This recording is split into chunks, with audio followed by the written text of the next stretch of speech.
కొమ్రంభీం ఆసిఫాబాద్ జిల్లా కేంద్రంలో పోలీసుల ఆధ్వర్యంలో జిల్లా ఎస్పీ శ్రీనివాసరావు ఆదేశాల అనుసారం నేరాల నియంత్రణ కోసం కార్డన్ సెర్చ్ నిర్వహించినట్లు సిఐ రమేష్ తెలిపారు.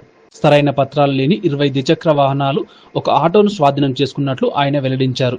ఎవరైనా అనుమానాస్పద వ్యక్తులు కనిపిస్తే వెంటనే పోలీసులకు సమాచారం ఇవ్వాలని వారు అన్నారు.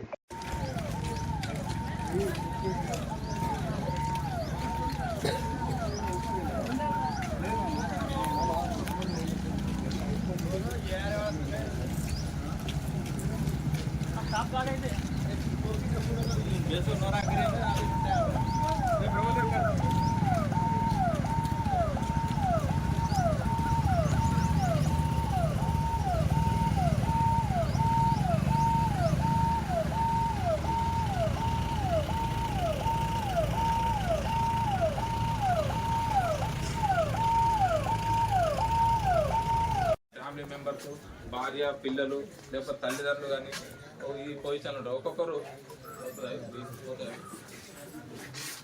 జరగమంటగానే కానీ వాళ్ళు ఇబ్బంది పడకుండా ఉండాలంటే ఏంటి, మనం హెల్మెట్ పెట్టి మనం ఒక ఫ్యామిలీలో ఇద్దరు కొడుకులు ఉన్నారు. ఇద్దరు కొడుకు వాళ్ళని పెంచి పెద్ద చేసి 20 సంవత్సరాల దాకా వచ్చేదాకా పెంచిన తర్వాత అంతగానో ఆయన